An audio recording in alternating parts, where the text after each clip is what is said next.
Hey everybody, it's me. I am going to break down how I did this TPI swap on my 92K 1500. It started off as a TBI, throttle body injection system, and I wanted some more torque and a little more power, so I swapped to a tune port intake. And I also swapped at the same time a set of ported ZZ4 heads and a ZZ4 cam with 1 6 rockers on the intake and 1 5 on the exhaust. Should make for a pretty good runner by the time it's all said and done and tuned. So I'm going to try to break this up and make it as quick as possible because I know a lot of guys don't like watching 20-minute long videos.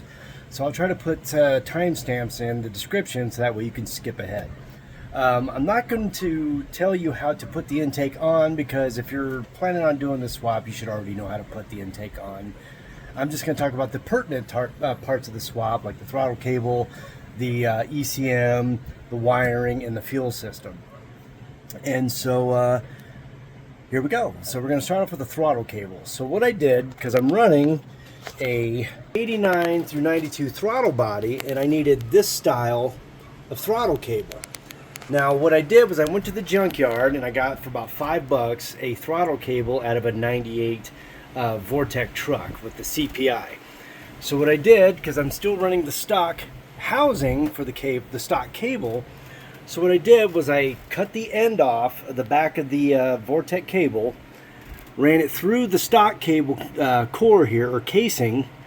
I hooked it up here, and then I ran it into the truck. And then what I did was I went to Lowe's and I got one of these guys here to run it through and tighten it up so that way it's good and tight and the throttle moves pretty good. That was the throttle. So now we're going to talk about the kickdown cable. I just used a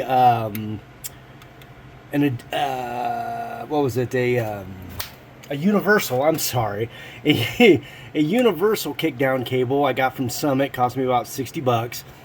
And then what I did was I'm running a Sonex spring to make it a little bit tighter.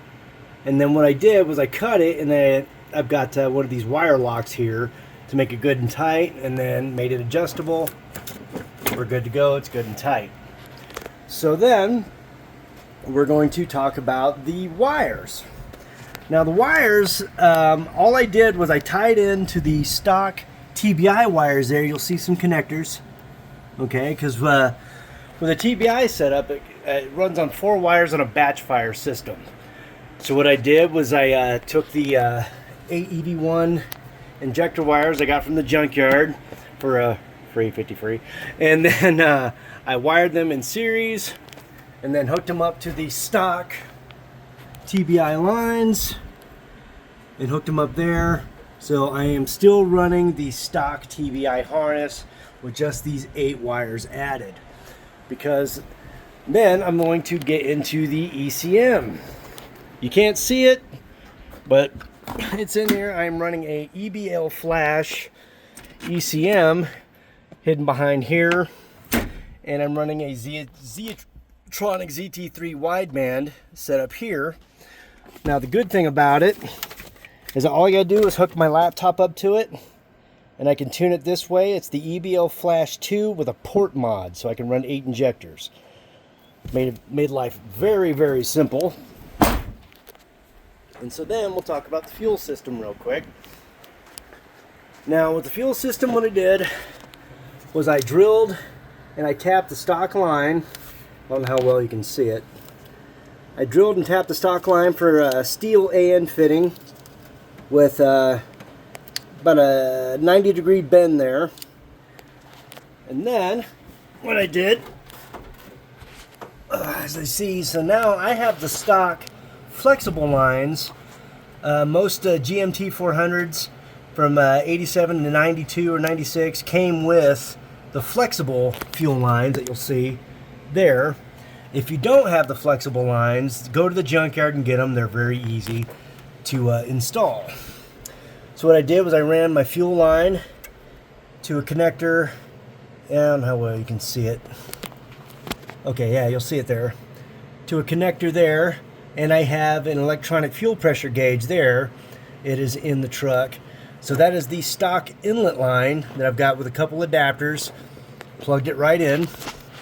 Now on the fuel pressure regulator, I've got an 80-degree bend, and I drilled and tapped the front of the regulator for an AN fitting. Ran that 80-degree bend. I bent the stock return line straight and just screwed it into there. It works like a champ, no problem. Okay, so then I got it all hooked up. Very simple, very easy. I wish I could explain some more, but that's pretty much it. Got the coolant line here. Just got a 90-degree bend, ran it down for the heater, so that way it goes into the firewall. Try to make this video short and sweet, but overall, that's kind of like the quick condensed version. Doing a TPI swap on a GMT400. If you have any other questions, let me know. But other than that, this was all done with primarily junkyard parts. So, still tuning it, but hope you guys enjoy. But I'll make a better video. Peace.